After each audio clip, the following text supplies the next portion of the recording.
নমস্কার বন্ধুরা, job news 18 Bangla YouTube চ্যানেলের পক্ষ থেকে আবারও আজকে আপনাদের জন্য সকলের জন্য একটি ভিডিও নিয়ে এসেছি, যেটা হচ্ছে নোটিফিকেশন বেরিয়েছে পিএসসি পাবলিক সার্ভিস কমিশনের পক্ষ থেকে।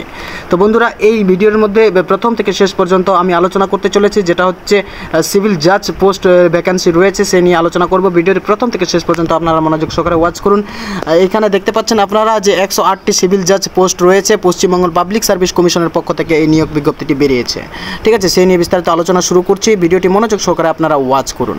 বন্ধুরা, এখানে দেখতে পাচ্ছেন আপনারা অর্গানাইজেশনের যে নাম সেটা হচ্ছে West Bengal public service commission, যেটা WBPSC নামে চিহ্নিত আমরা জানি। ঠিক আছে, পোস্টের নাম হচ্ছে কি সিভিল জাজ পদে নিয়োগ করা হবে। তার সঙ্গে নং অফ পোস্ট রয়েছে, অর্থাৎ ভ্যাকেন্সি রয়েছে 108টি। তার সঙ্গে স্যালারি থাকছে 27,700 থেকে শুরু করে 44,770 টাকা পার মান্থ দেওয়া হবে। ঠিক আছে, তারপর আমরা এখানে দেখতে পাচ্ছি জব লোকেশন হচ্ছে কি ওয়েস্ট বেঙ্গল, অর্থাৎ পশ্চিমবঙ্গে নিয়োগ করা হচ্ছে। পশ্চিমবঙ্গে আপনি যদি চাকরি পান সেখানেই কাজ করতে হবে আপনাকে। অ্যাপ্লাই মোড হচ্ছে অনলাইন মোডে আপনাকে আবেদন জানাতে হবে। অফিসিয়াল ওয়েবসাইট যেটা দেখতে পাচ্ছেন psc.wbgovernment.in, এই ওয়েবসাইটটি হচ্ছে তাদের অফিসিয়াল।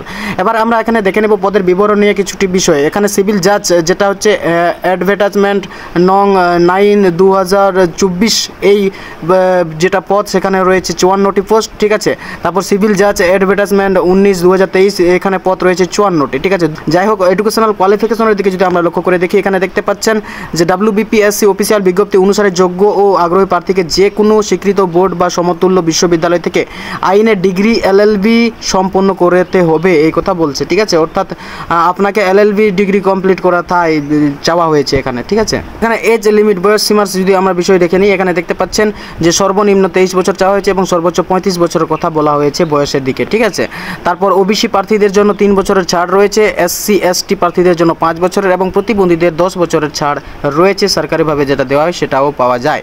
তার সঙ্গে অ্যাপ্লিকেশন পদ্ধতিতে এখানে দেখতে পাচ্ছেন অনলাইন আবেদন জানাতে হবে। তার সঙ্গে কি হচ্ছে আবেদন মূল্যর ব্যাপারটা থাকছে, SC ST PWD প্রার্থীদের কোনো আবেদন ফি লাগছে না। তার সঙ্গে অন্যান্য সকল প্রার্থী অর্থাৎ জেনারেলদের লাগছে 210 টাকা এখানে আবেদন মূল্য হিসাবে।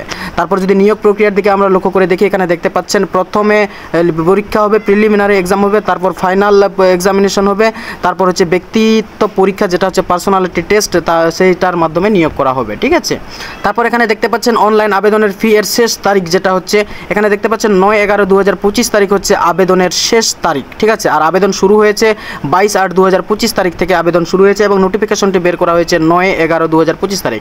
প্রয়োজনে আমি অফিসিয়াল নোটিফিকেশনটিও ডিসক্রিপশনে দিয়ে দেবো, সেখান থেকে আপনারা ডাউনলোড করে দেখে নিতে পারেন বিস্তারিত বিষয়টি। যাই হোক, আজকের ইনফরমেশন এতটুকুই ছিল। ভিডিওটি পেয়ে যদি আপনারা নিজেদেরকে লাভবান মনে করেন তাহলে নিশ্চয়ই একটি লাইক করবেন আমার ভিডিওর মধ্যে, আর আমার চ্যানেলের সঙ্গে সম্পর্ক রাখার জন্য সাবস্ক্রাইব করে রাখবেন। আজকের ভিডিও এখানে সমাপ্ত করছি। ভালো থাকবেন, সুস্থ থাকবেন, দেখা হবে নেক্সট ভিডিওতে।